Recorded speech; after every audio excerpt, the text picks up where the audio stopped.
Sellswords Olympus is a standalone expansion for and a sequel to the original game Sellswords.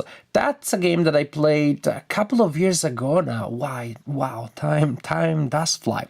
And I enjoyed that game quite a bit. It was a very simple, very light game, but with some interesting decisions in there, and definitely an enjoyable game. I can tell you already that my opinion about Sellswords Olympus is pretty much the same. Simple, enjoyable, very light, but again, pretty fun. Now, Sellswords Olympus, again, to me, it felt pretty much like the original game. The main difference is that now it has a theme inspired by Greek mythology, and that results in different art on the cards and different game effects. Now, the game comes with 4 terrain tiles. Each game you will choose one, which you will place in the middle of the play area, representing the starting tile, and then you have this stack of square cards here representing this set different characters from Greek mythology. Each has 4 combat values that will be used when the character is placed on the table. The character will attack all enemy adjacent tiles, and also different effects that may be triggered at different times, may be instantaneous, may last only for 1 round, may be permanent. Poor Midas, I also would cry if that delicious cheeseburger just turned into gold in my hands. Of course, until I realized that I could sell it and get more cheeseburgers. But then they would turn, well, let's not get there. Achilles, so we have all of these cool monsters, gods, demigods, and sometimes generic people like a Greek actor, Aristotle. So fun stuff. The Kraken. Was that from Greek mythology? I guess the Sri Lanka Charybdis, one of the two is a Kraken. So, different things. Now, these cards are double-sided. One side is pinkish, orangish, salmon type of color, and the other one is light blue. Each player chooses one. You shuffle the tiles together, and then at the beginning of a round, you place 6 out there available for players to acquire. Players will alternate selecting one at a time. I select this one, and if I am the light blue player, also turn it on this side. The other player selects this one, and then this, and this, supposing this and this. So we assign all of these tiles. So now each player has 3. We repeat the procedure. I think you know how it goes. It goes in the same way, so that basically each player will start the round with 6 tiles. So remember, we had the starting tile there. Then players will alternate placing a tile. Tiles must orthogonally touch at least another tile, either the starting tile and or other character tiles. When a tile is placed on the table, you resolve the effect. And then also what you do is that character attacks all enemy characters that are adjacent to it. Pretty much you compare the number of the character you just placed with adjacent numbers belonging to characters of the opponent. If the number is equal to or lower than the number of the opponent, nothing happens. If the number is higher, then you flip that tile to your own side. That just like so, and then suppose that later this player does like this, 7 beats 6, so it gets like this, and that may also lead, and then suppose it's like this later, this is a friend. So this power may also lead to multiple fights in the same run. For example, if I do like this, then I have a 7 and an 8. That beat both the 1 and the 3, and then I convert, I flip all of these characters. I'm not looking at the effects now, but the effects can add quite a bit of depth and chaos at the same time, because then you may have characters that are flipped multiple ways, characters allow you to switch things around to attack, not the one that is just adjacent to you, but another one that is at a distance. A lot of different effects.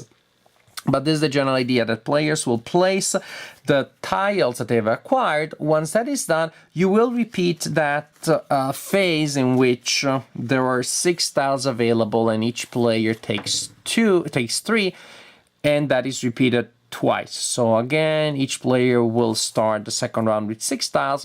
Those will be placed too, and you need to form a square of 5 by 5. That means if there are already 5 tiles in a direction, you cannot add any more. So at the end of the game, there will be a square of 5 by 5, the original tile plus 12 tiles placed by each player. At that point, you score victory points. After you score victory points at the end of the first round and at the end of the second round too. Victory points are scored based on the number of cards of your color in each row and column. So you have to go one by one. It can be, I wouldn't say it's tedious, it just slows down the game a little bit. So for each row, you will score points depending on the number of tiles in that row that you have. For example, here, say blue player has 2, so blue player for that line scores 1. The salmon player has 3, so the player scores 2. It's at the end of the first round, so we don't have the 5 by 5, but in this row here, again, salmon player has 3, and so there you go. So basically, if you have a line that is entirely yours, that's pretty powerful because you have 7 points. But sometimes if you think of just, oh, I'm gonna get that super line, and you forget about doing decently, reasonably well in multiple areas, then you may score maybe that one, but you lost a lot of points because maybe the other player has a lot of good lines, good columns, good rows that overall allow that player to win the game. So this is the general idea. You play 2 rounds, you place a total of 12 tiles, you resolve battles each time that you place a tile, you resolve game effects, and at the end of the second round, the player with the highest total is the winner of the game. Also, some terrain tiles different terrain tiles have different game effects that you have to take into account. And that also adds variety to the game. That is one element that brings variety to the game. The other element, of course, is, well, the tiles. You will not use all the tiles every game. The order, combination in which they come out, the way in which they interact with each other, will create a large range of effect. At the beginning, you may feel intimidated because there are just so many things that you need to learn, so many effects that you need to take into account. But, fear not. Just give it a game or two and you'll become familiar with the various effects. And maybe, who knows, you'll even start using them in a way that makes sense. Certainly makes more sense than the way I'm placing cards right now, which is just, completely random, because I like the idea of showing you part of a full tableau. So this is how you play Sellswords Olympus. Again, pretty much like the original game, or very, very similar, just with different characters, with different effects, different art, but still very adorable, very cute art. I like these cartoonish figures here, all the more funny when they are when they represent some lofty historical figures, but also some gods or some monsters that are supposed to be super scary, and you just feel like petting the little Gryphon. Why so grumpy, little Gryphon? So the art is totally adorable. Makes it look like a children game. I don't know that it really is a children game. Not that there's anything inappropriate in the theme.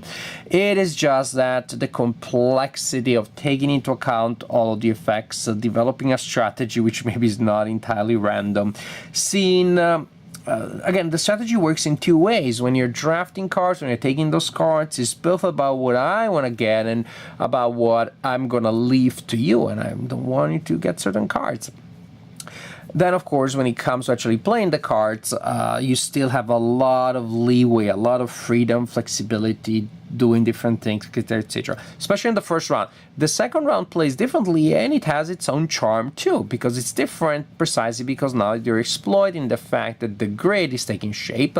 Certain columns or rows will not become available, so now I'm blocking certain areas, making sure that I'm leaving certain open corners that will not be profitable to you. So the spatial element becomes much more interesting in the second round. And I like that. I like the fact that the two rounds are not one, the replica of the other ones, but they really feel different. They create a different type of story arc. Played in the right spirit, which is let's have fun, let's explore some crazy combos of effects and see what happens. This is a game that is really enjoyable, but again, you have to take it as a filler. With a lot of public information, with a lot of unique game effects, with the fact that you have to form a different strategy every time because the available effects change, this is a game that may become extremely painful if you're playing it with analysis paralysis types. You have to stress to your friends that this is a filler, must be played as a filler. Give them a timer, a maximum amount of time if need be, because if they start playing this as if they were playing, I don't know, dominant species, then, or Puerto Rico, then it's gonna be bad for everybody. So it needs to be in the right spirit. If it is a game in which you could potentially optimize everything algorithmically, and as you do so, you are also killing the game entirely, taking away all the fun from it. It needs to be played a little bit in a zen, intuitive way. This looks good, and I'm gonna go for it. Although if I double checked it 5 times, I guess that means checking 10 times, then probably I could find a mood that is slightly better. That's not how you play the game. Hey, you could play that way. You bought it, it's your game. Just don't wonder why no one wants to play the game with you. To play it and have fun with it, it needs to be played, again, with a light kind of mentality. When that happens, then the game is definitely fun. One thing, again, I don't know if it's a minus, but one element to take into account, the rhythm.